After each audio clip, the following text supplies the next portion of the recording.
Every August, the Iowa State Fair features pork tenderloins, deep-fried Twinkies, a whole bunch of ambitious politicians with the White House in their sights. Forget that it's 3 years before the next election. It's never too early.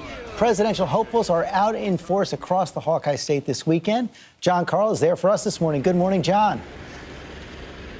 Good morning, George. We even ran into Donald Trump out here. He gave a speech warning Republicans that passing immigration reform would be a death wish for the Republican Party. He says that he might run. That has some people out here raising their eyebrows, others just rolling their eyes.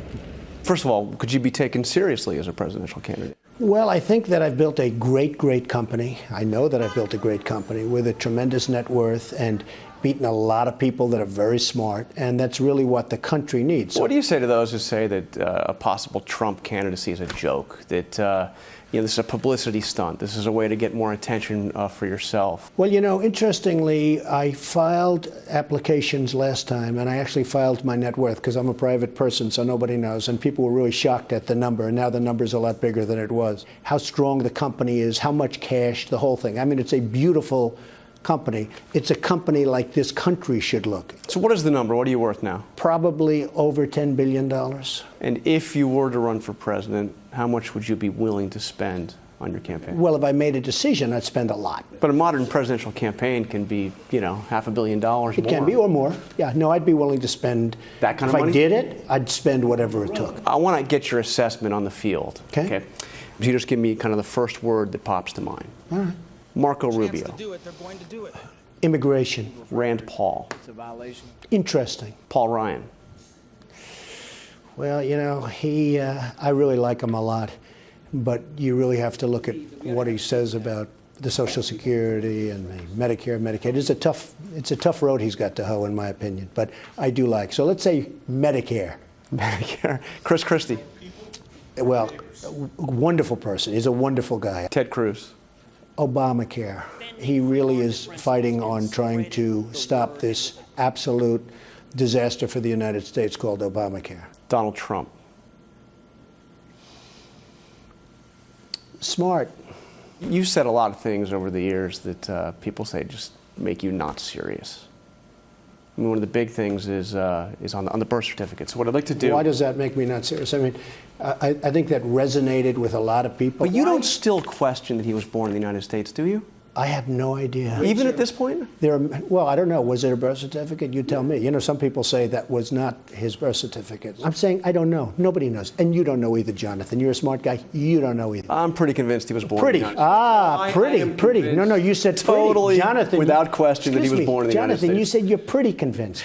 Okay, so let's just see what happens over time.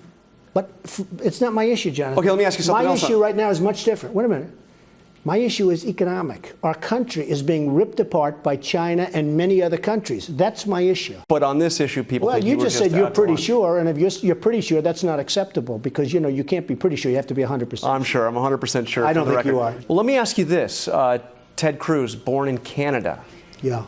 Is he eligible to be president of the United States? Well, if he was born in Canada, perhaps not. But I'm not sure where he was born. It's not. Oh, he's definitely born in Canada. Okay. Well, then you'll have to ask him that question, but perhaps not. Ted Cruz's mother was an American citizen. He was an American. Look, that'll be ironed out. I don't know the circumstances. I heard somebody told me he was born in Canada. That's really his thing. You played golf with John Boehner. I did. The big question coming up now is, will House Republicans pass a funding bill for the government that includes funding for Obamacare? Should they? Well, that is a big question. I do think this. The budget should be funded, but I don't think that Obamacare should be funded. And the Republicans are in many ways their own worst enemy. I happen to be a Republican. But if they get together and if they were unified, I think they could do some very serious damage to getting rid of Obamacare, which is a very positive thing for the country. Now, you know Hillary Clinton. I do. How tough is she going to be to beat if she's the Democratic nominee? I think she'll be very tough. So what do they need to do to beat Hillary Clinton or whoever the Democratic nominee is? They need to pick the right candidate. Now, Mitt Romney was, in theory, everything should have been good, but it didn't work. He didn't resonate. And by the way, wonderful guy, didn't resonate. They have to pick the right candidate. The Iowa caucus are 2.5 years away, but already this place is crawling with possible presidential candidates. Just this weekend, we've seen Ted Cruz, of course, Donald Trump, Rick Santorum, and even Claire McCaskill was out here on behalf of Hillary Clinton. So, George, if you're here in Iowa, looks like the 2016 presidential campaign is already well underway. Already begun. Okay, John Carl.